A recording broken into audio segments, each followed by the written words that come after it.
Evolution operates on outcomes, not intentions or moral reasoning. What survives continues, and what fails disappears. In the natural world, this plays out without interpretation. An animal that cannot keep up is left behind. One that cannot adapt to its environment disappears. There is no feedback, no correction, no closure. The outcome of erasure is the signal. In the human world, this same pattern exists everywhere. But instead of waiting for outcomes to teach us, we translate past success into moral rules, so behavior can be filtered in advance. Power then follows, expressing itself through those rules. But humans often try to reverse the order, starting with reasons instead of outcomes. We do this because outcomes are delayed, ambiguous, and often personally costly, while reasons offer immediate coherence and social alignment. The result is confusion, because explanations multiply while reality remains unchanged. And without a shared model of reality, groups fracture around stories instead. To understand why things happen at all, we have to move beyond stories and explanations and relearn to watch how outcomes actually unfold over time. With that lens in place, the pattern becomes visible in everyday social life. Social change is rarely announced when it begins. Patterns shift quietly, responses slow, invitations stop, plans form elsewhere. Nothing dramatic or confrontational occurs. Only later does a story emerge to explain what had already changed. He makes things awkward. He's inconsistent. He doesn't respect boundaries. This is the uncomfortable truth. Force can dominate, impose compliance, and still fail to produce selection. That should bother you, because it means power operates somewhere else, hidden from observation. Before law and ethics, power was concrete. It was whoever could bend reality. Nature didn't select fairness. It selected for responses that worked under specific pressures. And in environments of immediate threat, force scaled fastest. Male strength, risk tolerance, and expendability made men central to violence and defense. Force solved short-term problems, deterrence, disputes, protection. Small groups organized around those who were capable of exercising it. Under persistent threat, this hardened into patriarchal structures, not by inevitability, but because it was a stable solution to those conditions. This pattern is visible in many of our primate relatives. In environments where resources are scarce, competition is direct, and size is rewarded. Dominance hierarchies tend to be male-led. But protection alone didn't guarantee continuation. A group could defend itself, repel threats, and still disappear if it failed to reproduce successfully. Reproduction was not evenly distributed between sexes in cost, risk, or time. Pregnancies took months, childbirth carried danger, and infants required years of sustained care. A failed outcome was far more costly for females who carried the reproductive burden. Over time, selection shaped bodies as well as behavior. Average differences in size and bone density between sexes reflect the conditions under which each was selected. Under these conditions, strategies organized differently. Reliance on direct force was limited, and influence became the primary mechanism. What we later describe as selection is simply the accumulated result of influence operating over time.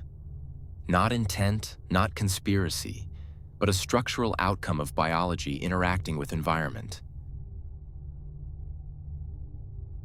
As groups grew, force became increasingly costly and destabilizing. In small groups, violence could be personal, and anyone strong enough could enforce outcomes directly. But as populations expanded, this became unsustainable. One body, one weapon, one direction at a time. Unregulated violence disrupted coordination. It fractured trust, multiplied retaliation, and made sustained cooperation unstable. A single loss was no longer contained, and conflicts cascaded. There was a ceiling. Influence began to scale better, quieter, less visible, cheaper to maintain, and able to regulate behavior without constant confrontation. Miss this shift, and everything that follows makes no sense. Influence stabilized groups without open confrontation, not through punishment, but through repeated choice. Removal rarely occurred suddenly.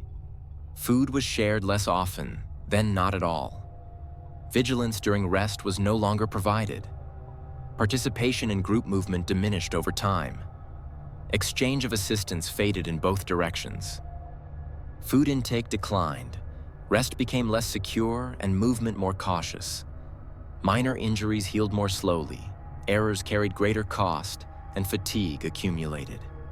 Predators took notice, and accidents became fatal. At that point, a single misstep, an unprotected night, or an unsuccessful hunt could be decisive. Eventually, you drifted away or disappeared. No punishment was needed. The group simply stopped carrying you. That was how influence ended a lineage. Not with violence, but with time. Force ended fights, but influence decided futures. Because what continues is not determined by threat, but by repeated selection. That is a different form of power, and it plays by different rules. As influence scaled and language stabilized, coordinated communication accelerated selection through exclusion. Men were no longer filtered by strength alone. With shared language carrying memory beyond what could be seen, temperament, coordination, and coexistence began to matter. So men adapted. Force didn't vanish. It was absorbed, bound into teams, roles, and hierarchies. Raw dominance was folded into coordination. Coordination became signal, and signal worked. This was the male adaptation to scale. Not brute strength, but alignment. Influence didn't concentrate power. It made consequences collective. Costs were no longer paid in blood, but in reputation, access, and trust. As survival came to depend more on cooperation, risk shifted. The most costly individual was no longer the weak one, but the one unable to adapt to the group. Removal occurred quietly. Force did not disappear. It was removed from daily life and held in reserve. When influence holds, force sleeps. When it collapses, force returns. A healthy society still retains the capacity for violence, but it is no longer the operating principle. Force becomes rare, assigned to enforcers and kept away from ordinary people. It still exists, but only in the background. What replaces direct punishment is productivity. Most maladaptive behavior is no longer punished or confronted directly. It is simply not rewarded. And when reward disappears long enough, behavior adjusts or fades out. Carl Jung understood this symbolically. Paraphrasing his work, a stable society leads with its feminine function, selection, containment, continuity, while keeping its masculine function in reserve through force, intervention, and destruction, activated only when boundaries are breached. What began as local force was gradually abstracted. It no longer governed daily coordination. As groups scaled beyond memory and proximity, influence became institutionalized, embedded in norms, roles, and systems. Power moves out of faces and into procedures, out of gossip and into policy, out of memory and into structure. Behavior is no longer corrected through confrontation and instead regulated through compliance. Doors open quietly when requirements are met, and they close because the rules say they must. No judgment, no explanation. Only the rewarding of what counts as acceptable behavior. This isn't softness, it's efficiency at scale.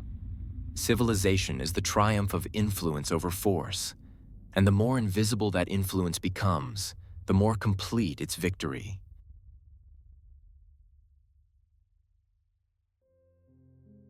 Pause and notice the pattern. Influence, reward, and filtering without force.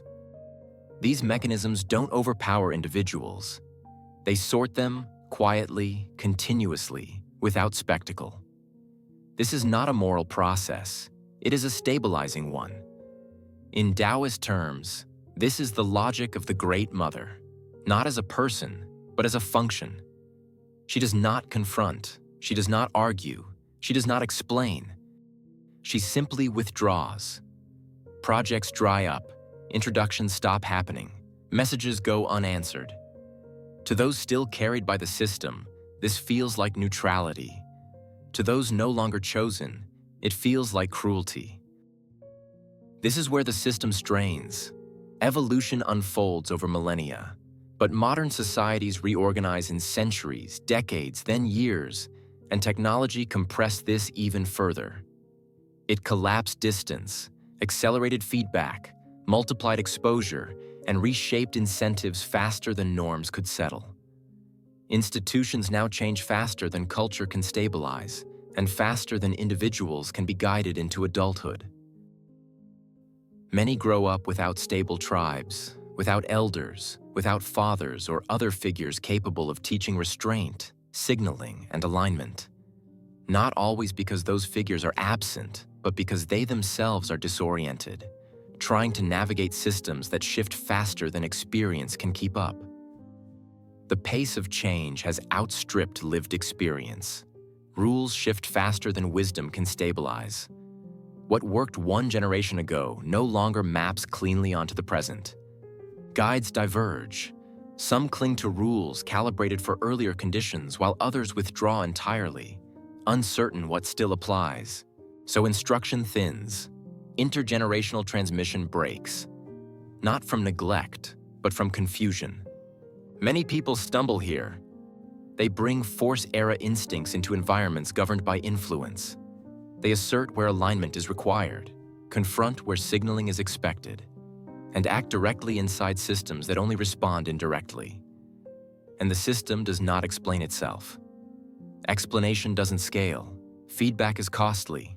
Correction requires proximity. Silence is cheaper. So access begins to close. Quietly, gradually, and legitimacy never forms.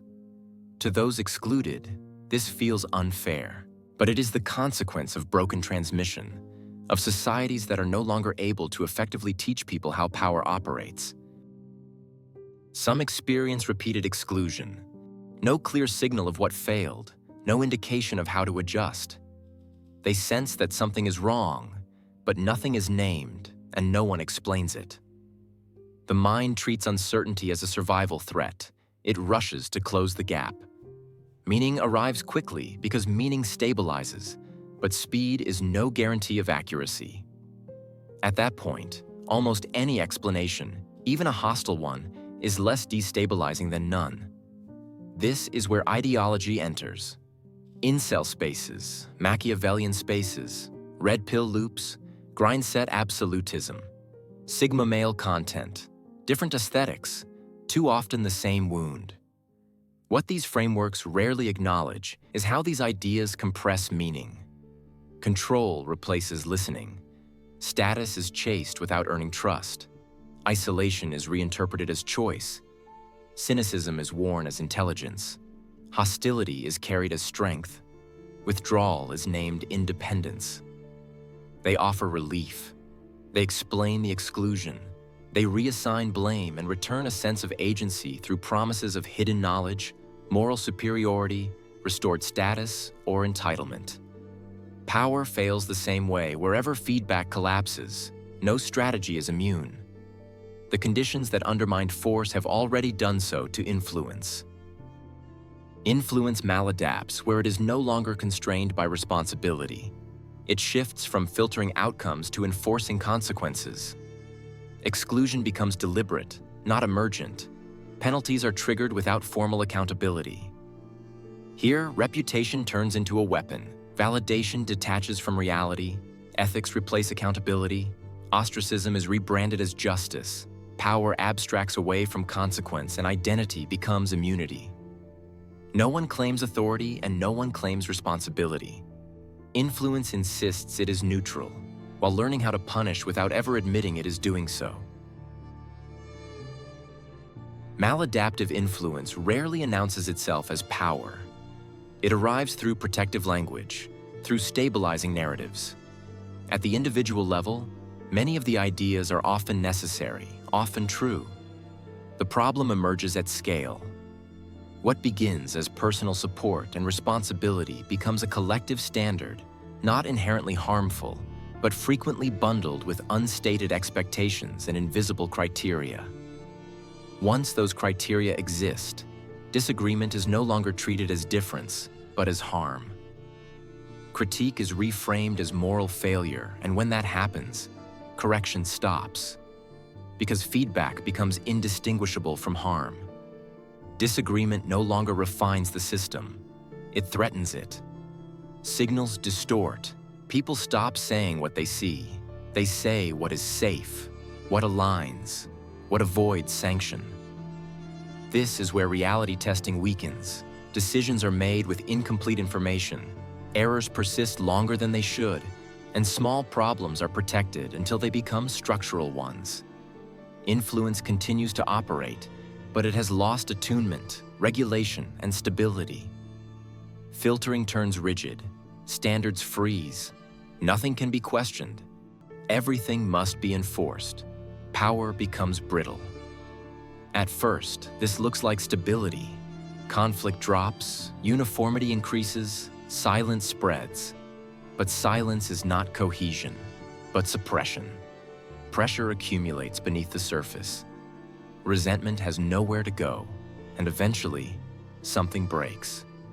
Either influence hardens into overt control, or force re-enters to do the work that influence can no longer manage. Like a car with loose steering at highway speed, small corrections no longer stabilize it. Each adjustment overcompensates. The system swerves between extremes on increasingly short cycles. That is the consequence. Not tyranny by design, not collapse by malice, but a system that lost its ability to hear itself think. But here's the thing. These maladaptive strategies cannot scale or last. They may reduce anxiety in the short term, restore a sense of control, or relieve the feeling of being lost, but they fail to generate genuine trust and cannot produce legitimacy. The deeper cost is perceptual. They retrain how reality is read, away from alignment and understanding, and toward pressure, extraction, and control. The world is no longer perceived as a system to be interpreted and navigated, but as an arena of threats, levers, and obstacles to overcome. Each strategy carries its own distortion. Force teaches compliance while blinding one to legitimacy. Manipulation grants access while eroding the capacity to recognize trust. Optimization without alignment sharpens metrics while dulling judgment. Over time, learning collapses. Attribution distorts. Feedback is misread, and increasingly subtle forms of selection disappear from view. What begins as a survival adaptation hardens into a perceptual prison. Favorable outcomes are lost first, and the ability to understand why disappears shortly after. When these strategies are applied at the level of an entire system, the failure compounds. Internal trust erodes and coordination breaks down. Groups fragment into factions, each optimizing against the others. Energy turns inward. Resources are spent on infighting, signaling, and control rather than adaptation and production. And where internal weakness persists long enough, it becomes visible from the outside. Systems that cannot see reality clearly cannot defend themselves against those that can. They invite predation, economic, cultural, or military, not through malice, but through vulnerability. Even when such systems persist for years or decades, they do not endure scrutiny because they cannot see enough of reality to survive it.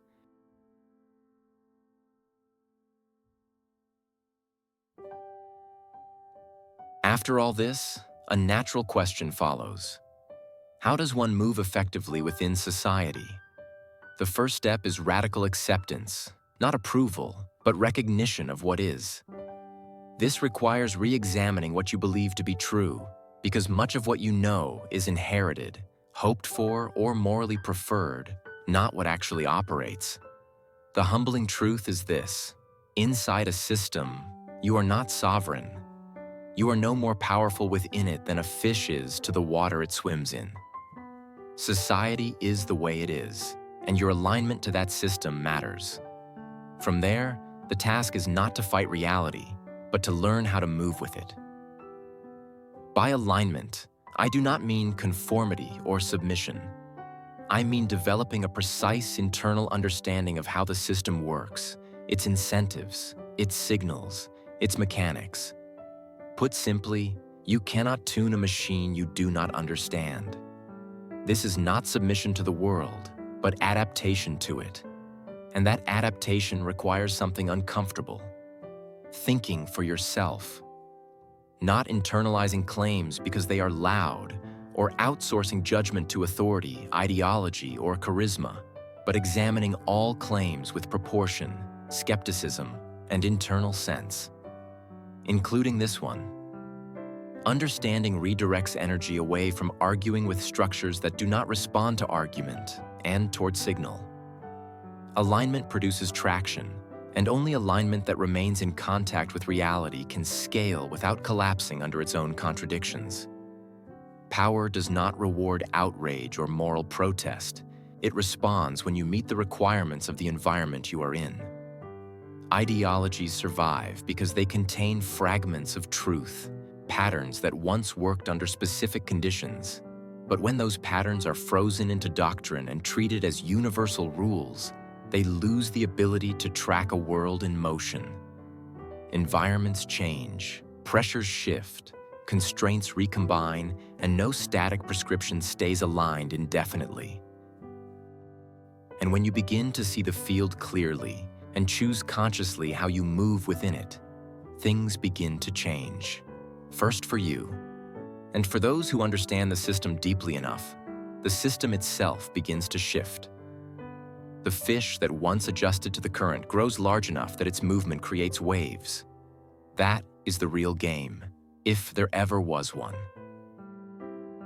There is one final trap: the urge to rush transformation. Nietzsche warned that changes made too quickly are rarely mastered. When beliefs or identities are overturned faster than they can be embodied, they are not integrated, they are imitated. The result is not clarity, but caricature, a new mask replacing the old, new language without new perception. Genuine change happens slowly, at the pace understanding can be lived.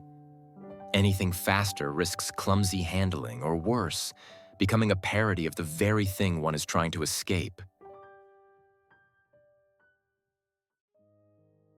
This is not to say that certain strategies are bad or illegitimate. In broken or high-pressure environments, strategies that would fail in healthy systems often work, sometimes better, at least in the short term. The difference between strategies is not moral superiority, but time horizon. Short horizon strategies move faster. They extract results quickly. They win early. Alignment takes longer. It carries higher upfront cost and delayed return, often loses at first to strategies optimized for speed, demands restraint where impulse would succeed, and patience where coercion would work faster. But extraction-based strategies burn the bridges they rely on. One works until it is seen. The other works because it is seen. It is useful to be able to wield more than one strategy. All strategies are tools, and different pressures call for different responses. In sales, manipulation, used carefully, can produce results, but carried into a family or a long-term partnership, that same approach becomes destructive. What you choose depends on what you are trying to produce: immediate outcome or long-term position. Neither strategy is moral, neither is guaranteed. The real question is not which is better, but which matches the horizon of the outcome you want. Choose by horizon, not by ideology. What adapts endures.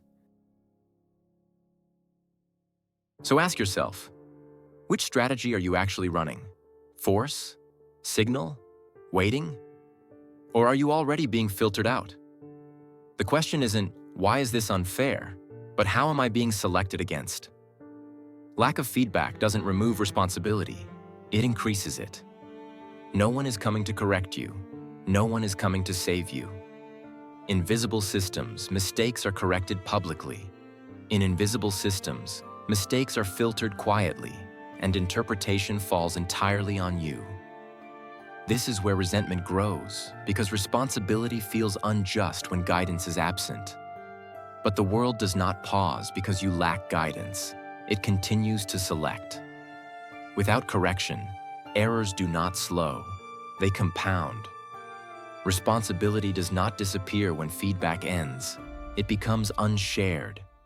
You either read the pattern, or you are removed by it. In the series that follows, power leaves the body and enters meaning. What force could not resolve, interpretation attempts to. Denial, resentment, morality, and the other structures that rise in their wake are examined not as virtues or vices, but as responses to selection pressure. Not judged, but studied. Beyond good and evil. Beyond blame. If you want more work like this, Mechanics Over Moral Panic, follow and subscribe. This channel is not here to persuade everyone. It is here for those who can use it.